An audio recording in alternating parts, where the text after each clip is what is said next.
Oh, you've seen these before, and they're all pretty good, but it is important to know what came before it. These are 5 shows that walked so others could run. Raven of the Inner Palace.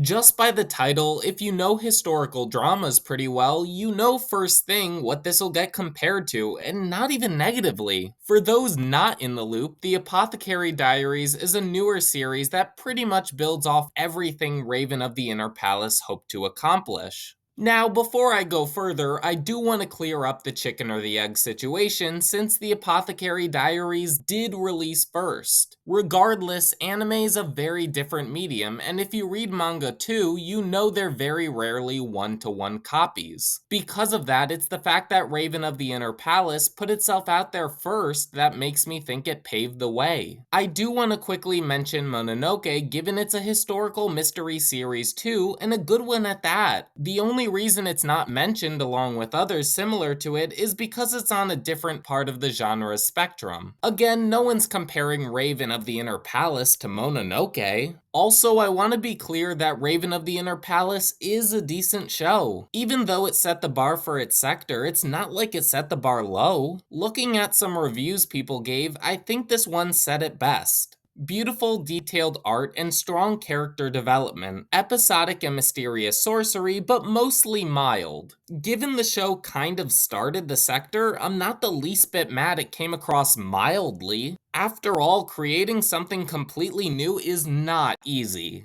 We Were There. We Were There is an anime from 2006 that really was ahead of its time. The classic trope where an unpopular girl falls for a popular guy was pretty new at this point and something the show used. Don't get me wrong, there were others, like the original version of Fruits Basket back in 2001, but it was few and far between. Aside from the trope, they at least have similar art styles reminiscent of His and Her Circumstances, which is another even older romance anime. The truth is, We Were There doesn't remind me solely of one show. It's not a black and white instance of just one thing. It has that level of emotional sincerity like Say I Love You, the carefree drama of From Me to You, and even deals with tragedy and loss like an Orange. While it's not a perfect match for any of those, it did set a good standard for pre-college romance animes that took themselves seriously. For contrast, a non-serious show would be something like Konosuba or Miss Kobayashi's Dragon Maid. To be clear, that doesn't mean they're bad, it just means they take a more lighthearted approach at entertainment. Overall, the show is not well known, and after seeing it, if you like romantic dramas, this is something I'd recommend for you. Honey and Clover.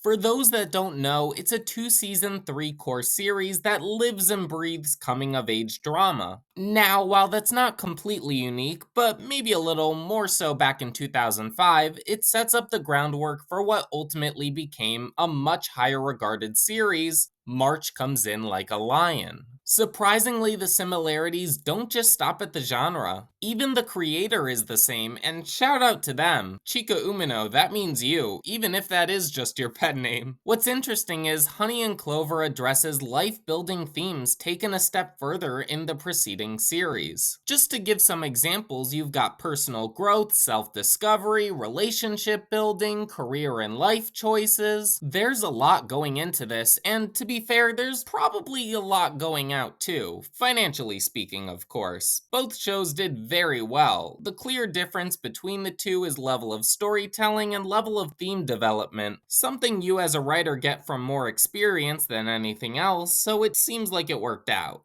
The Promised Neverlands.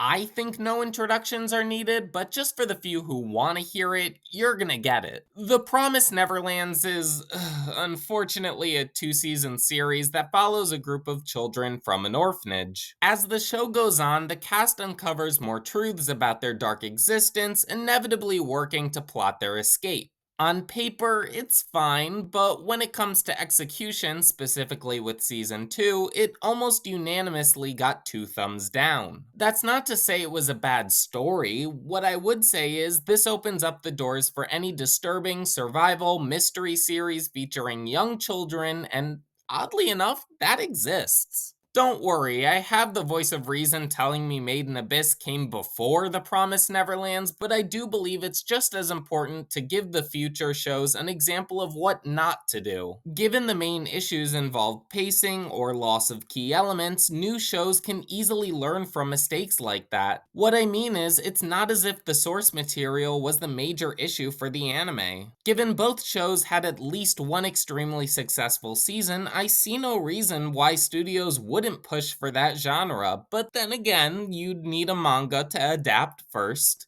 Akudama Drive. This one, if you've seen many of my videos, I love to talk about, if for no other reason than just because it's underrated, but not this time. It's really the first modern cyberpunk crime type series, so I'm not counting Cowboy Bebop or Ghost in the Shell. They're both great for their time, but not what I'm referring to. A good rebuttal could be Psychopaths, but the fact that Akudama Drive wasn't readily popular and that the higher graphics, brighter lights, and atmospheric effect ushered in a new age like cyberpunk edgerunners makes me see the show differently. By all accounts, the show's nowhere near perfect, and I don't want to give you the wrong impression, but the immersive vision Studio Period attempted, at least in my mind, shouldn't be understated. That's all for this video. I hope you enjoyed, and I'll see you next time.